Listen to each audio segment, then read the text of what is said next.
beat, who have deep blocks. But that's for other games to come, and that might be a problem next week against Karabakh. But that was a top Liverpool. They look like one of the top teams in Europe. And that's what they should be. They won the Premier League last year. They spent a lot of money in the summer. But, they haven't looked like, a top team for a lot of this season, really. And they have now and again. And a lot of those times have been in the Champions League, at the Real Madrid game, away in Inter Milan, here away at Marseille. So maybe this trophy might be on. He's back. Finally, he's back. No, they were very good tonight. You're always tickled by Jamie's intensity around the because he just changes.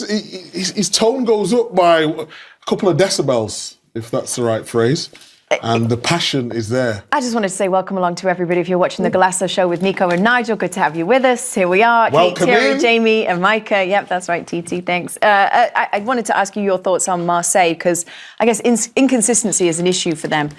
Was this a poorer performance than you had expected from Marseille? Yeah, I thought it was going to be a draw. I thought it was going to be way more difficult for Liverpool, but it wasn't even a match. Liverpool were way better than Marseille, apart from, I would say, Greenwood, that was trying to do something. But also, I agree with Jamie in a way. The way Marseille play with De Zerbi, they're too open. That's why the counter looks always good, because they're so open. The centre-back goes forward, right-back goes forward. He has them to play out from the back. They're really open. So that did suit Liverpool a bit more in terms of how quick they went on the counter and how open Marseille were.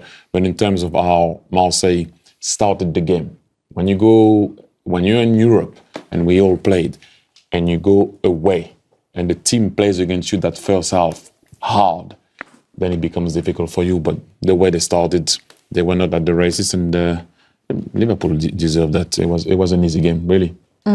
Let's take a look at what this has done to the table, to the Champions League standings at this point. Of course, we know we've got one match day left, match day 8, which is a week today. What's interesting to see, I guess, is 5 Premier League teams that are in that top 8, which is so impressive. Arsenal, Dominated. Liverpool, Tottenham, Newcastle, Chelsea, Micah. Dominated. I mean, the Premier League, that's why it's about winning it. Yeah, of course, I agree. That's all it is. But you've got to have consistency as well, and that's what Premier League teams are doing. Paris were not in that last year. That's a fact. Paris were not in that last year. Theoretically, it should put you in a good position, shouldn't it, moving forward? No, it's about winning it. Paris were not in that last year. Understood. That's a fair point. Yes, it is a fair point. But look who's at the top, TT. Arsenal. Doesn't matter. You have to be there in Budapest, right? Yes, Budapest. That's where you need to be. That's all. Will you be there? For sure. Okay. that is I'll see you there. I don't need to be in the top 8. Micah, this is your part. Tell everybody at home what they can look forward to in the post. Well, do you want to do it? Because it's Liverpool? Yeah, join us for the post-match. No. I need more energy than that. Oh, join us in the post-match show, because I am going to go over the top and big on Liverpool. I think Liverpool have got a really big chance for the Champions League this year, and I don't care about any other team. That's us I'm going to talk about. Jamie, you forgot the best bit. What is it? Table time. Oh, table time. Sorry. With me bad knee. Yes, and it's a secret edition of Table Time. No one's told me what. There's a music request that's been made, but do any of us know what it is, or only Micah? I think after the Senegal win in the AFCON. It's a tribute. Yeah, sort of, with a twist. What's the twist then? I mean, we couldn't get licensed for the proper music, so yeah. So it's kind of Afro. So it's Afro with no beats. You'll like it. Gilbert will sort us out, don't worry. Is your knee going to hold up? I'll be all right. I just dance the Saints for any music. You could just do press-ups. For the move that he has, doesn't need his knee. What's the move? I don't know, but it doesn't need his knee. That's for sure. You know the move. It's that move. You got to move the hips, though, Jamie. Yeah. You got to move the hips. He said, yeah. I'll move a lot much better everybody. than Liverpool have won. Oh, my God. We will bring you all of that and more in just a couple of minutes. Stay with us. We've actually got 2 qualified teams now. Arsenal and Bayern Munich with their win tonight. We'll tell you more about that in a little bit. And then Liverpool move up to 4th, looking very healthy in that position. Newcastle as well with their win. They're up to 7th, and Chelsea up to 8th. Good for the Premier League teams. OK, let's get a little bit of reaction then over in Marseille. Virgil van Dijk, the captain, is speaking now with Jules Breach.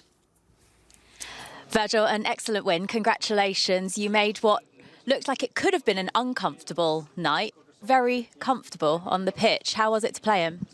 It's always difficult, in my opinion, to play against De Zerbi teams, if you want to say it like that, because they, if you're not front-footed, if you are a little bit late in your press, they can play out pretty easy.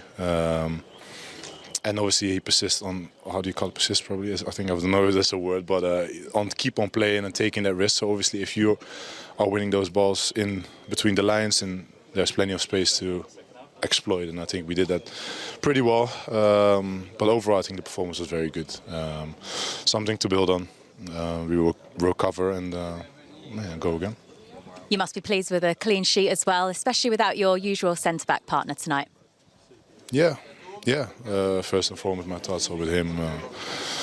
But yeah, listen, I've played with Joe many times, and helped that we are very good friends as well. But I think he was outstanding. The third goal, he was the one that started it all off, and pleased for him. But pleased for the whole team. Everyone put a shift in. That's how it should be. Especially if you play for Liverpool, and also it was obviously under the circumstances a very good atmosphere. It was a stadium I've never played before, and I was really looking forward to it. And yeah, nice atmosphere. As you say, is the key now to using this victory to go on a winning run and keeping that consistency going and building momentum? Yeah, but I think we always keep saying it after a win or a good result. I think for us it's just to fully focus on recovery right now, and then we're going to go to Bournemouth, because Bournemouth is a very difficult team to beat. 5:30,